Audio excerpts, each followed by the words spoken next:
Les forces armées de la République démocratique du Congo viennent de déloger la coalition Codeco-FPIC à Mwanga, Ngongo, Lipri et Riti, des localités du secteur de Walendu-Tati en territoire de Djougou, l'épicentre des hostilités de ces groupes armés. Sur les commandements du gouverneur militaire, le lieutenant-général Luboya Kanchamadjoni, les forces régulières siègent et contrôlent désormais le bastion de cette coalition belliciste Codeco-FPIC, auteur de plusieurs atrocités sur la population civile.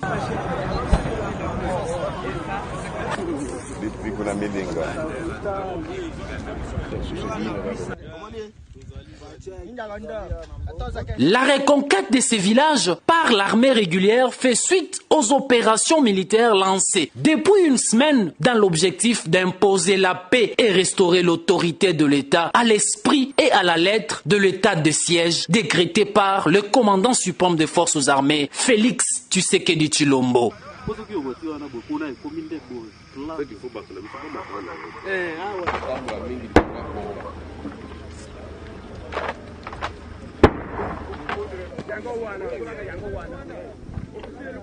De la première à la deuxième phase des opérations de traque des forces négatives, celle-ci est la plus fracassante et a permis aux vaillants militaires de forces armées de neutraliser 80 rebelles, récupérer 26 armes de type AK-47 et 29 A9 MTM avec 16 autres armes se sont rendues aux vaillants militaires de forces armées.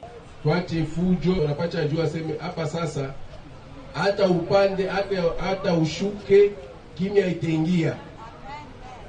Kama ni kupita juu ya batu, tutapita juu ya batu, juu kimya ingie. Dans la foulée, 62 membres de groupes armés négatifs capturés et déplumés de leurs ailes sur les théâtres des opérations. Cette énième victoire de l'armée sur la coalition Codeco-FPIC à Mwanga, Ngongo, Lipri, Riti démontre l'héroïsme des vaillants militaires, des forces armées et un engagement sans précédent. Désormais, le commissariat de la PNC Kwantroma en territoire de Djougou dispose d'un bâtiment digne de son nom. Ceci après la destruction de ces installations il y a quelques mois par la milice Codeco. Cette réalisation rentre dans le cadre du projet Ensemble pour la paix et la sécurité en territoire de Djougou. Objectif poursuivi, restaurer l'autorité de l'État et la sécurisation de la population de la zone, et c'est sous financement du Fonds de cohérence pour la stabilisation. Occasion pour les délégués du Cordel Patrick Kianza de rappeler l'assistance, l'essence de ce projet. La police nationale congolaise joue un rôle noble. C'est dans cette optique que le président de la République s'est exprimé dans son discours d'investiture en ces termes.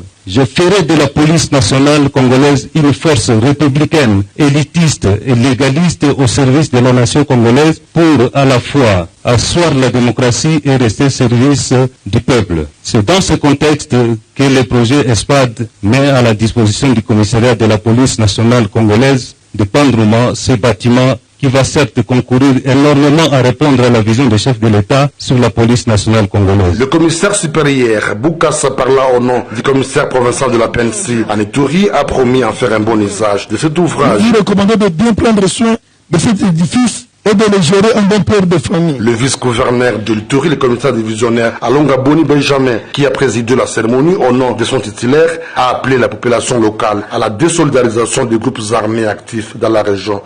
Le plus grand danger pour un être humain, c'est de vivre en opposition avec l'État.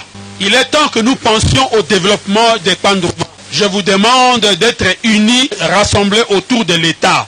Il y a un temps pour détruire et il y a un temps pour construire.